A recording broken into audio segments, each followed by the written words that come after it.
भारताच्या उपराष्ट्रपती पदासाठी 9 सप्टेंबरला मतदान होणार आहे। म्हणजेच आज मतदान होणार आहे आणि एनडीएचे उमेदवार सीपी राधाकृष्णन आणि इंडिया आघाडीचे सुदर्शन रेड्डी यांच्यात ही स्पर्धा आहे। लोकसभेत एनडीएचे बहुमत असल्याने राधाकृष्णन जिंकण्याची शक्यता जास्त आहे, तर रेड्डींच्या समर्थनासाठी विरोधी पक्षही एकवटले आहेत। त्यामुळे ही लढत आता चुरशीची मानली जाते। भारताचे नवे उपराष्ट्रपती कोण हे जाणून घेण्याची उत्सुकता सर्वांनाच लागली आहे। पाहूयात यावर हा स्पेशल रिपोर्ट।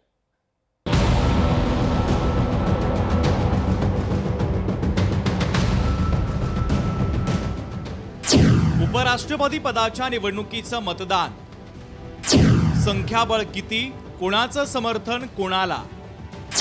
उपराष्ट्रपती पदाच्या निवडणुकीत मतदार कोण? देशाच्या उपराष्ट्रपती पदाच्या निवडणुकीसाठी सत्ताधारी एनडीए आणि इंडिया आघाडीतर्फे आपापल्या उमेदवारांना पाठिंबा देण्यासाठी सर्वतोपरी प्रयत्न केले जात आहेत। विशेष गोष्ट म्हणजे या निवडणुकीमध्ये दोन्ही आघाडींना त्यांच्या विजयाची खात्री आहे, परंतु हा मार्ग तेवढा सोपा नाहीये। खरं तर गेल्या महिन्यात जगदीप धनखड यांनी आरोग्याच्या कारणास्तव तडकाफडकी उपराष्ट्रपती पदाचा राजीनामा दिला आणि त्यानंतर ही निवडणूक होते आहे। माननीय देशाचे पंतप्रधान नरेंद्र मोदी साहेबांच्या नेतृत्वाखाली ही निवडणूक होते। मला असं वाटतं की महायुतीचा जो उमेदवार आहे तो 100% उपराष्ट्रपती पदाचा निवडून येईल आणि आमचं जे एनडीएचं सरकार आहे हे बाकीच्यांपेक्षा मजबूत आहे आणि आमच्या एनडीएच्या सरकारला कोणीही 5 वर्ष हात लावू शकत नाही, हा मेसेज उद्याच्या निवडणुकीनंतर आपल्याला बघायला। उपराष्ट्रपती पद हे देशातील दुसऱ्या क्रमांकाचं सर्वोच्च पद आहे। जगदीप धनखड, हमीद अन्सारी आणि एम व्यंकय्या नायडू यांसारख्या दिग्गज व्यक्तींनी या पदावर काम केलंय। या मोठ्या पदावर काम करणाऱ्या उपराष्ट्रपतींना कोणत्या सुविधा मिळतात तेही जाणून घेऊया। दिल्ली लुटियन्स झोनमध्ये सरकारी अधिकृत निवासस्थान मिळतं। दरमहा 4 लाख रुपये वेतन, याशिवाय भत्ता आणि पेन्शन मिळते। एसपीजी आणि फोर्स सिक्युरिटीज कडून सुरक्षा मिळते। Z+ दर्जाची ही सुरक्षा असते।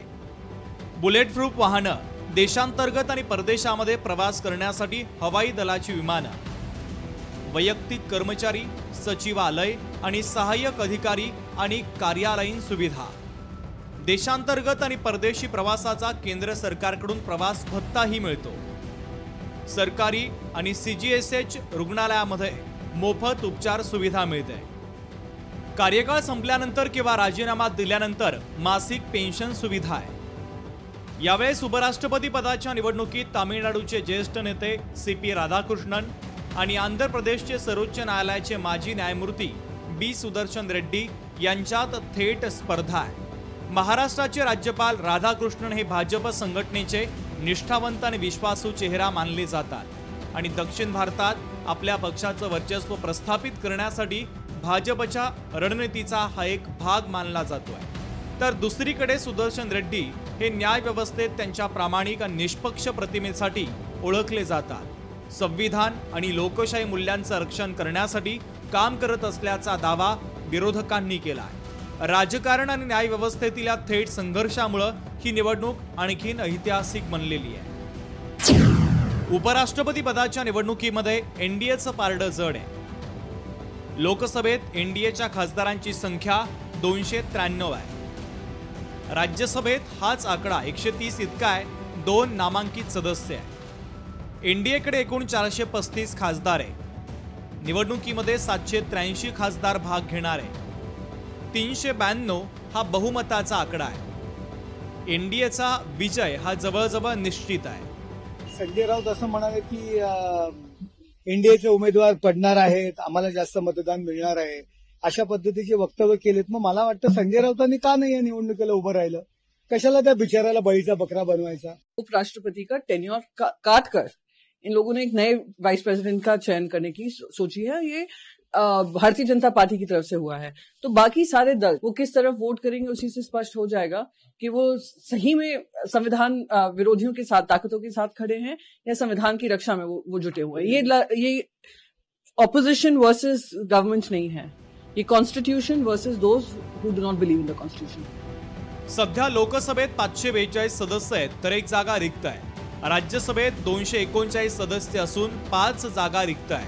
त्यामुळे संसदेच्या दोन्ही सदनांमध्ये मिळून एकूण खासदारांची म्हणजेच मतदारांची संख्या 781 आहे.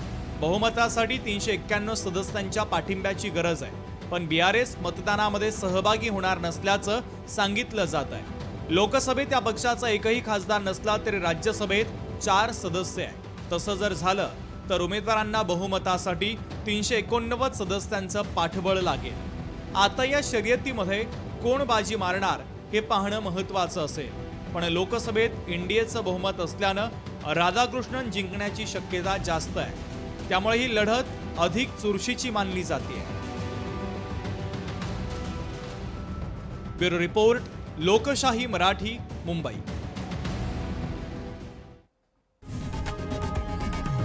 लोकशाही मराठी ऐका, पहा, जागरूक रहा.